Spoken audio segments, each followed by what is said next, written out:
नमस्कार, आप देख रहे हैं हेडलाइंस 24 समाचार चैनल।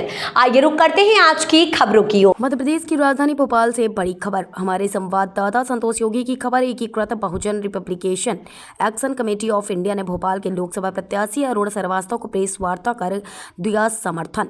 हम डॉक्टर अम्बेडकर द्वारा निर्मित संविधान, लोकतंत्र और अपनी बहुजन समाज को बचाने भाजपा नरेंद्र मोदी को रोकने इंडिया गठबंधन को समर्थन कर रहे हैं। इस पत्रकार वार्ता में मुख्य रूप से कमेटी के राष्ट्रीय उपाध्यक्ष गोरखपुर उत्तर प्रदेश से प्रोफेसर राम नरेश चौधरी, बिहार पटना हाईकोर्ट से अधिवक्ता अरुण कुमार कुशवाहा एवं संयुक्त सचिव चंद्रपुर महाराष्ट्र से अरुणा वाने, भोपाल से कमेटी के राष्ट्रीय महामंत्री अधिवक्ता LD Patil, GS Gavai, GS देश भरतार, सुरेंद्र बौद्ध, नूतन बौद्ध प्रमुख रूप से उपस्थित थे। मैं उत्तर प्रदेश से और प्रदेश कांग्रेस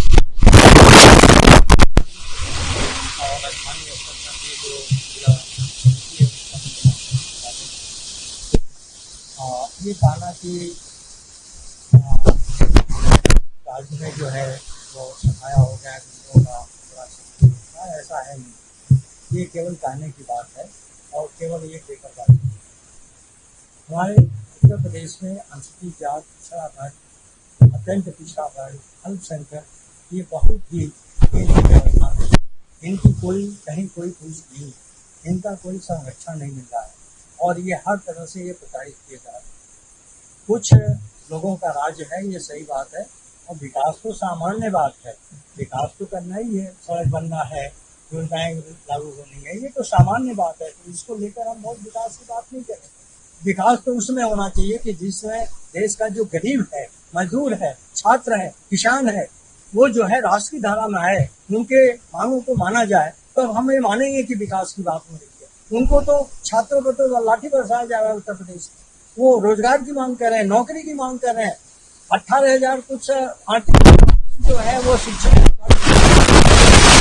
वो क्लियर नहीं हो पाया है। आज तक वो न्यायालय के उसमें पड़ा हुआ है और वो क्लियर नहीं हो पाया। उसमें रिजर्वेशन नहीं दिया गया। इतनी बड़ी बात है। ये हालत को देखे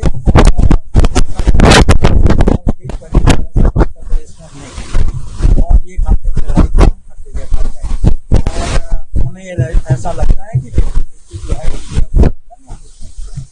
ऐसा भारतीय जनता पार्टी का अगर आप संविधान, जो कि इन्होंने इलेक्शन कमीशन ऑफ इंडिया में रजिस्टर्ड कराया है, उसमें बहुत क्लियर कहा है कि हम ह्यूमनिज्म और भारतीय संविधान के अंतर्गत काम करेंगे।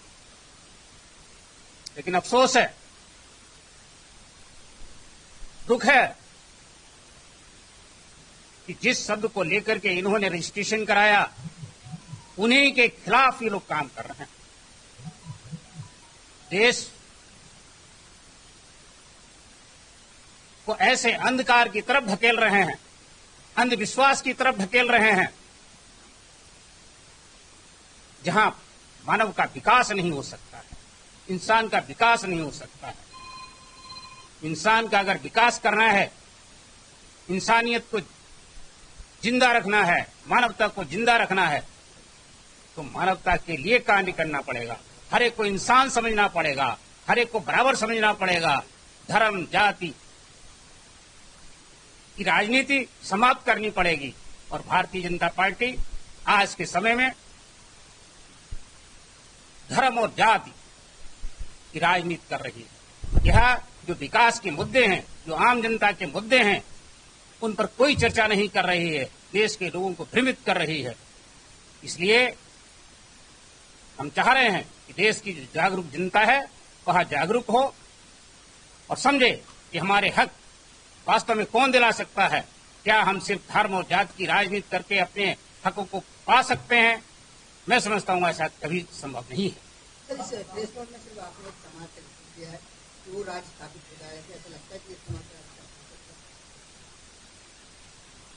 बिल्कुल स्थापित हो सकता है, क्योंकि यहां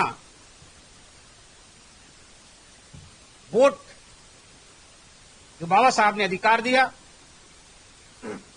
और भारत की जो जनता है वह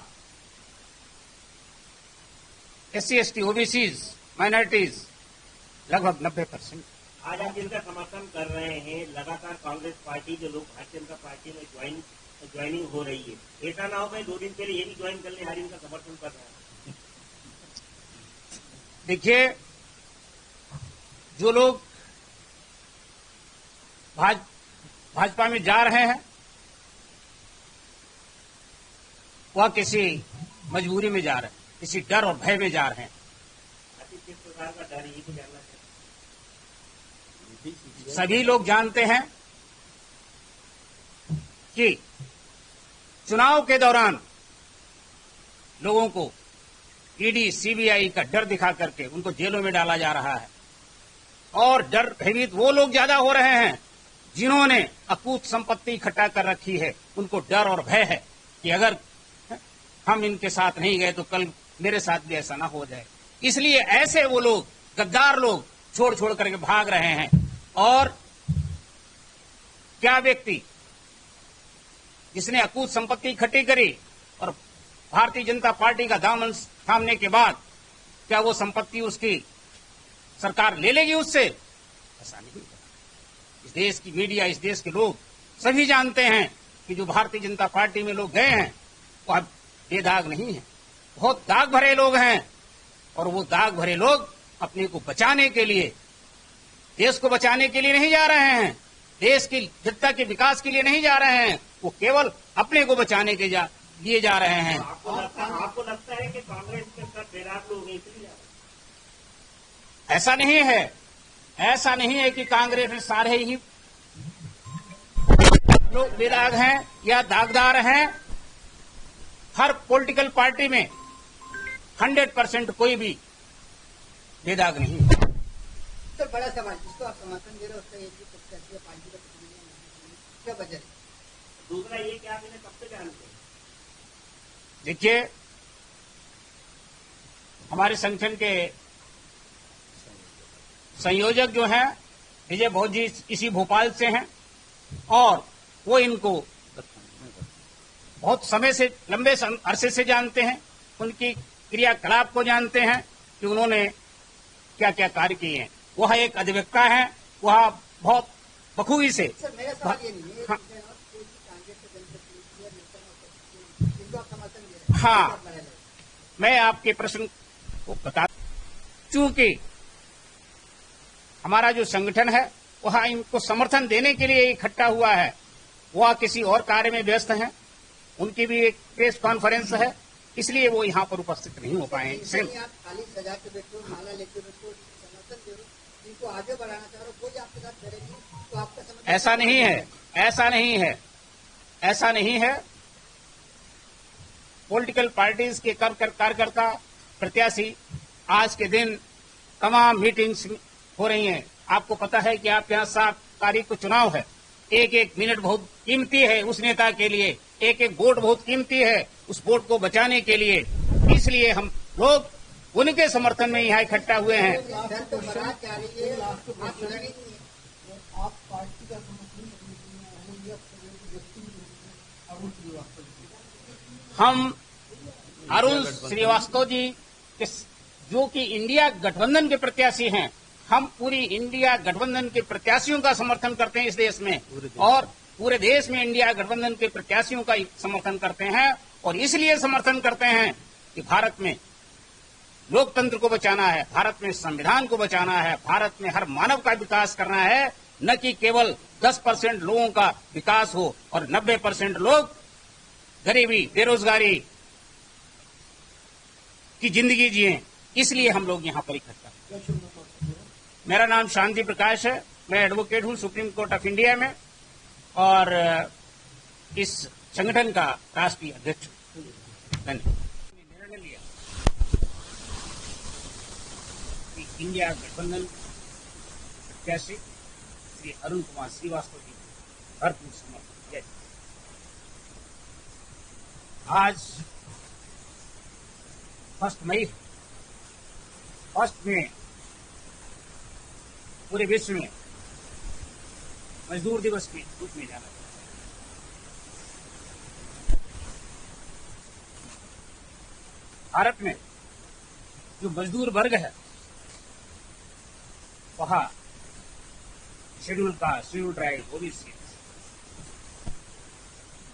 माइनॉरिटीज, इन्हीं वर्ग के लोग जाते हैं।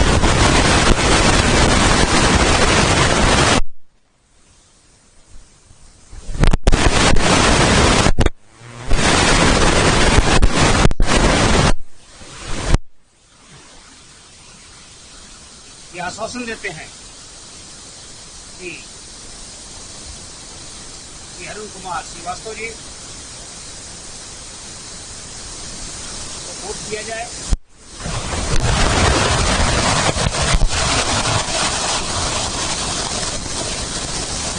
बाबा साहब ने जो भारतीय संविधान की रचना की, जिसके अंतर्गत हर मानव को बिना किसी जाति, धर्म, भेद आगे बढ़ने का अवसर दिया, इस संविधान को बचाया जाए, इसकी रक्षा की।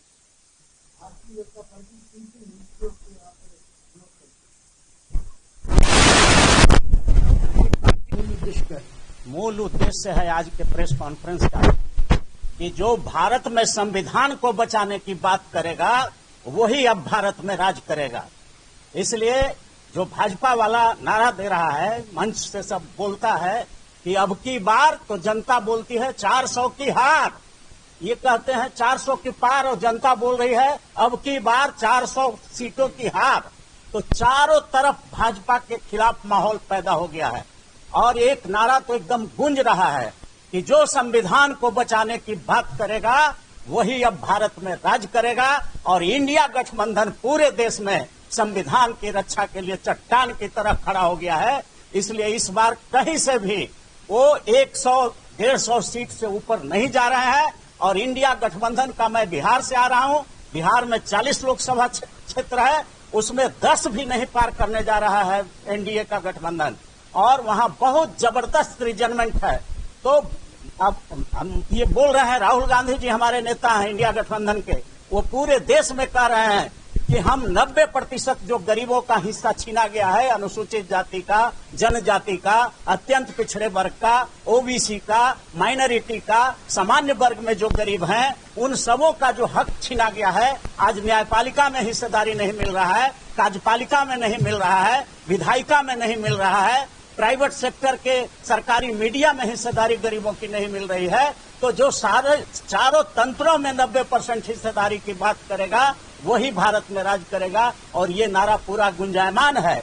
इसलिए भारत देश में हम एक और नारा देना चाहते हैं और चल रहा है, पूरा ये करंट की तरह चल रहा है कि भारत के संविधान को बचाने वाला जो खड़ा है चट्टान की तरह इंडिया गठबंधन, उसके पक्ष में पूरा ये बिल्कुल होने जा रहा है। और गरीबों की जो बात करेगा वही भारत में राज करेगा, ये नारा भी चल रहा है।